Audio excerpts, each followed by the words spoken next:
Hello Internet! Today we are going to be making a ripple shader. I don't know exactly how this is going to go. We're starting with a blank project. This is the console. This is the project. Blank project. And so what I want to do is have something where you can give it a world point and have a ring drawn on whatever it is. That's sort of the step one. Eventually it will go bigger. I have a project. Maybe I'll put in like a little clip from that where it was called Reality, and the only way you could see was these ripples that would come out from you that would go over everything, and different things were color-coded, and so you'd see these ripples, and then you'd move, and yeah, it was sort of like sonar, I guess. That implementation was weird. I think we're going to try to do it a little bit better. I have an idea that kind of needs this, so that's what we're going to build. I think this will go quick. And then there's a lot of things we can build off of this. There's just a lot of different implementations, whether it's like drops on water or something else. All of those can be built just from this. So that's where we're going to start. So we need a shader. I'm going to do this all at the top level, and then we can figure out the organization later. I think that just makes sense. So we'll do a surface shader, because why not? Worldspace ripple shader. I think that describes what we're going for. Effectively what this is going to do is calculate a distance from a circle, distance from a point, and if it's in a certain threshold, then kind of do some sort of gradient or whatever around there to kind of make it look smooth. So it should kind of fade in and fade out right around that point. That's sort of what we're going for. With this, we're also going to need a material. So Worldspace ripple material. And let's add a plane. Actually, let's do more than just a plane. Let's add a sphere as well. And just a cube. Just so we kind of get a set of objects that we can kind of play with. And all of these are going to need the same material applied to them. Just this way, can just apply this. Everything should look the same, but you can see now they've got the Worldspace ripple material on them, which means that we aren't using the standard shader anymore. We're using our own custom shader. So all we should need to do is open this up and then pass in a single extra vector to this. That's just going to have the Worldspace point where our ripple is originating from. And then we can do the calculation that way. We'll need to use the vertex world space, world position, and that should be fairly easy to do. I think I know all the parts to do this, so we're just kind of going for it. And if it doesn't work, then I'll figure it out from there. But I'm hoping that this goes really straightforward. The only thing I haven't figured out is the math for the smoothing. I don't know the best way to do that, but we'll figure it out. So we're gonna need two things. One is the ripple origin.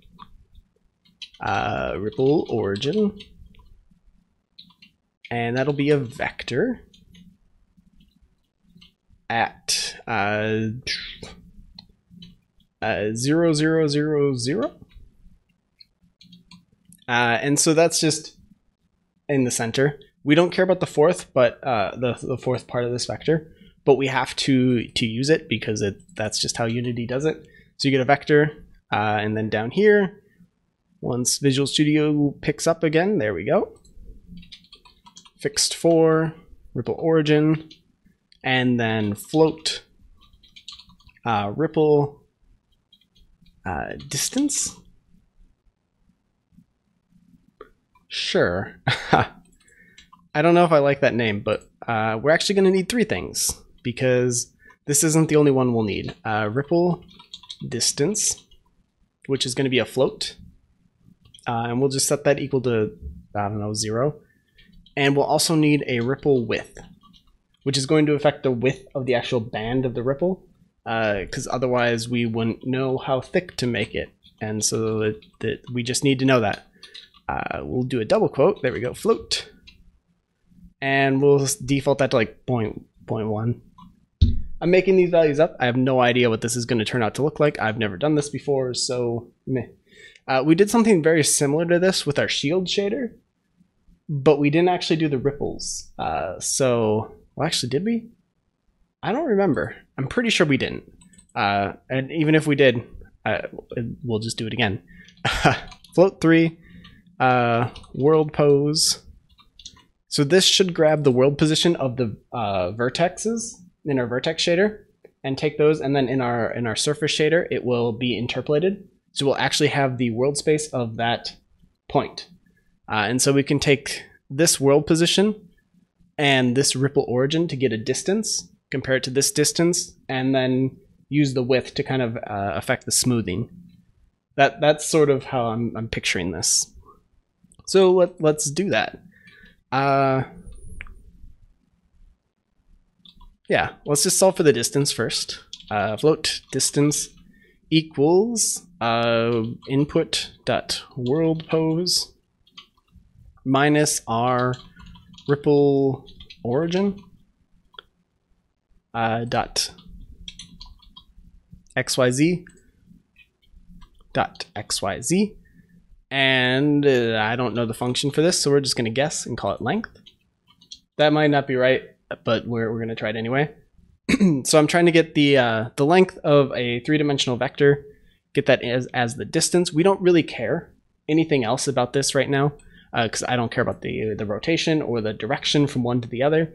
That all doesn't matter. We're just trying to effectively cast a sphere out from a point and then highlight everything that is in that sphere. So what we're going to do is, just for this, I think if we do a distance greater than 0 and multiply that by our RGB, we should get a cool effect. Because everything inside of our circle should now be lit, or should have a RGB value set, so it should be white. Everything outside of it should be black, because it will be multiplied by 0. So, hopefully, well, that didn't do what I wanted. I'm pretty sure, unless I've done something horribly wrong. Ripple origin is all zeros. Ripple distance is 0, 1.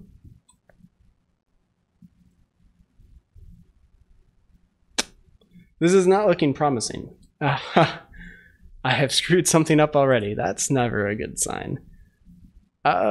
Just to make sure I'm not going totally crazy, let's multiply the distance in here. This should give us a slope, so hopefully we'll see some change. There we go. So there's black at the very center there. Ooh, that's moving our plane. Can't do that. But I can move this black sphere, I guess, around, and that's just getting cast on there. So that is our ripple. If I move that out, doesn't affect anything. That is because ripple distance. Is that going to work? No, I need to subtract the ripple distance. That's what was going on. Okay, so if I subtract the ripple distance, it will be inverted actually. So everything inside the circle will be less than 0. Everything greater with a greater distance than the ripple distance will be positive. So if this is less than 0, we want it to be white. Otherwise, we want it to be black. I think that makes sense. So we should see a white circle in the center, and then black everywhere else. And then we can kind of move that around or make it bigger. And there you go. So that's sort of a beginning.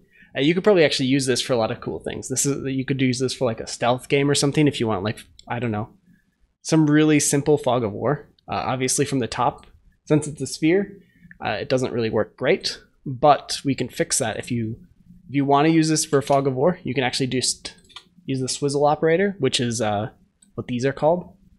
Swizzle is, I don't know what that actually stands for, but what it means is you can put these in any orientation you want. So X, Y, Z, and W. You can kind of switch them around. So if you want a ZX vector, there you go. And it just works. So that's sort of a handy way to do that. Can't do that in like C# or anything, but in shader languages, that works. So there we go. xz will get us this, which means we should only be comparing on the 2D plane. So it actually, from the top down, you should get an actual circle. This is a projection. So there's field of view stuff that's going into effect, but you get the idea. It works. So that's how you would do that. We don't want to do that though, so we're gonna do this.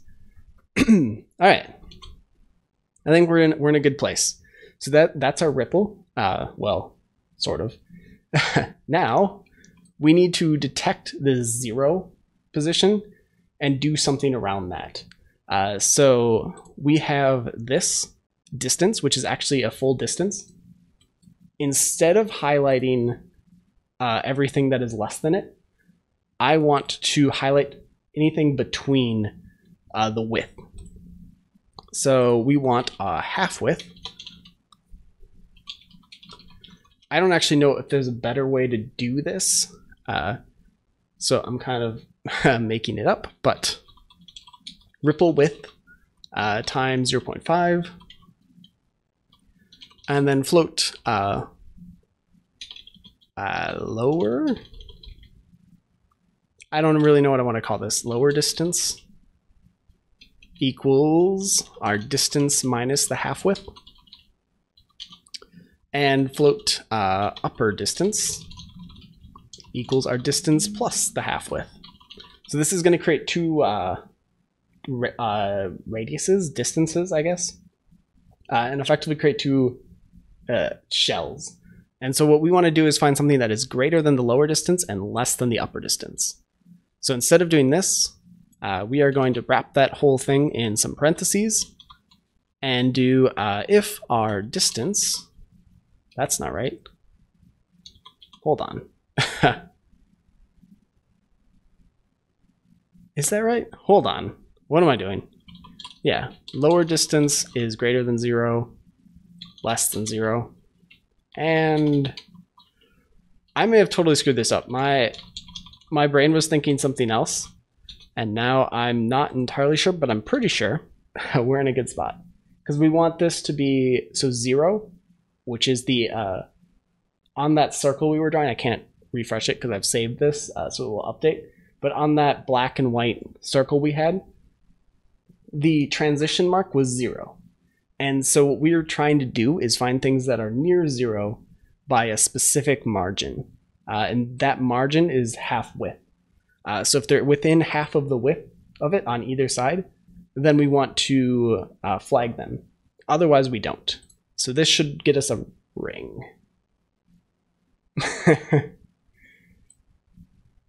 That didn't work. Well, blue, blah, blah. Ripple width doesn't exist. Yes. What? Oh. Okay. Yes, we do have to bring that there. So again, I kind of mentioned this in a lot of them. These values up here, those are Unity things. They're not really your shader. This is more exposing it for the Unity editor to kind of know what's going on, give it some default values, give it a name, things like that, know what type it's working with. But the actual values are down here, and these are what are actually important. These are what your shader is actually using. So if you don't specify them here like I didn't, it's not going to find them, even if you have them up here. Unity isn't going to add them for you. And you can actually put additional things down here and access them through code if you want to. That's totally up to you. So anyway, figured I'd mention that. Now we should get a circle. There we go. Okay, so there's our white circle. Effectively, this is our ripple. But now we need to smooth this, which means how do we want to do this? At half width, from the distance, we want it to be 0. Okay, so how can I walk through this? So there's effectively a line here. On this ripple, I can walk through this. Here, on the inside, this inside edge, that is negative half width. On the other side is half width. And then in the middle there somewhere is 0. So the best way to draw this actually is not going to be to do this. I don't know a good way to do that. At least not an easy way. Well, okay. So one of the problems with shaders is they're hard to debug. They're hard. You can't, since it's all happening on the GPU, you can't really attach a debugger to it and kind of walk through and see what's going on. And if things start going wrong, you just usually end up getting like either just a purple thing or a white thing or whatever. It just kind of throws an error and is like, figure it out. And especially if it's compiling, but it's not getting you the right results, you don't necessarily know what's going on. So since we're kind of in that point and I kind of want to experiment and see what these values are actually doing, we are going to create a color, fixed. So I'm actually going to drop this support for now. Not going to delete it. This is because we're just doing some testing here, but we're going to create a new color, which is going to be a new fixed for 1111. So this is just white. C.RGB, good, cool. So we should get exactly what we had previously. We don't have any errors. Everything's the same. But what we can start doing is we now have 4 channels, really 3 because we don't have an alpha or a transparent shader. So we can manipulate all 3 of these to kind of represent different things. So what I'm thinking, we're going to take the absolute value of our distance divided by the half width. And so this is going to be on the red channel, which means we'll get something that isn't red. Green and blue, I'm mixing that up. Why didn't that work? Did I not save? There we go. Okay. So I'm expecting to see a gradient. Yeah, a cyan. Okay, a cyan. There we go. So we see this cyan gradient around here where it's perfect there. And then you can see on the outside where red is 1 on the outside. So what we can do is actually use this formula here and subtract 1 off of it. So if I want to get white on the inside and cyan on the outside, I can do this. And so this is going to invert everything and get us white on the inside and then cyan everywhere else. And then for, oops, that's a website.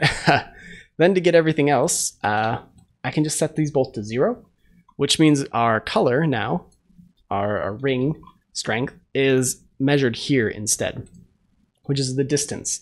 So now we should just get a red ring like that. So now we have this smooth ripple. It's actually a linear smooth, I think. Should be linear. Yeah. So what that means is if we wanted it to have some sort of different curve to it, we would either want to use a texture map or some sort of function to work with that. One of the easy ways to do that, if you really want to mess with things, is the Pow function. This is how like specular maps are done. So like if you just take it to the 8th power, because why not, you're going to get a more pronounced ramp, and it'll look like that. And so if that's something you want, there you go. It will look a little bit different than if we had just shrunk the width by 8 times. It should be more pronounced. This will actually have an exponential curve to the values. So if that's what you're going for, that's one of the ways to do it. And you can kind of see how there's that stronger band in the center, and then it just falls off gradually. Anyway, I kind of actually like that effect, so we're gonna keep that. And we are just going to have our color strength. Call it float color strength, or ring strength equals that. And we're actually going to just bring all of that up there as well. So we get this super gross function that's doing all this stuff. So it will be 0 if it's outside. Otherwise, it will be based off of this. thinking about this, we might actually be able to... Do I want to do this? Hold on. I think max 0 of that and this. This is kind of gross because it's on the wrong line. So let me bring this up a bit. Okay. So what this should do, since everything should go negative, if I'm thinking about this correctly, we should get the same effect, and we do. But I don't have to do these conditions anymore. So instead, I'm just taking the maximum of 0 or all of this other stuff. So that it should have all the same effects because this function would go negative in either direction if our distance gets greater than the half width, or gets greater than half of our width. So I think that makes sense. Wait, does it? Am I going crazy, or did I just? I have no idea. I'm pretty sure my logic makes sense. But now I'm guessing. If it doesn't work, then just you put this stuff back. How's that for problem solving? I like the way it looks, and it isn't breaking, so we're just gonna keep that. So there you go. There's a ripple. What else do we want? We want to color it, and we want our colors back, so we can actually have texture and have it actually work. So we're going to do that, and then in our albedo, we're going to multiply by the ring strength, like that. That may be why we weren't seeing any difference. We probably will now. Yeah, okay, I was wrong. It does get bigger over here. If this is the effect you want, then I guess go for it. But, oops. That's actually kind of cool. You get 3 rings, and one of them just kind of stays in the center. But I don't want that. So let's bring this back and multiply that and stick that in there, and we can pull the max out as well because that's just an extra thing. So there we go. We're back to where we were. So power gets us sort of an exponential curve. This is just sort of clamping it to inside of that ring. Then we're multiplying the ring strength by the color we get from the texture. This means that you can still apply a texture lookup if you want to. So if you're still using textures, everything will still work. We should just be able to, this is a new project, so I don't know what's here, but I should be able to throw something on there. Maybe. Default checker. This is helpful. Okay, that's less good. If I make it red, I guess that helps a little bit. But I guess you sort of get the idea. This will reveal whatever's underneath it in sort of a banded ring, and everything else will just be black. So if you're just kind of looking for something that does that, this will do it. And you can make it whatever you want. Yeah, I don't know. That's sort of where I wanted to get. It's fairly straightforward, I guess, and there's not too much to this. So if you guys have suggestions for what we could take and do with this, let me know. I have a bunch, so we'll probably be throwing those together later this week and probably into next week. But yeah, that's sort of what I wanted to get done for this video. So until next time, see you, Internet.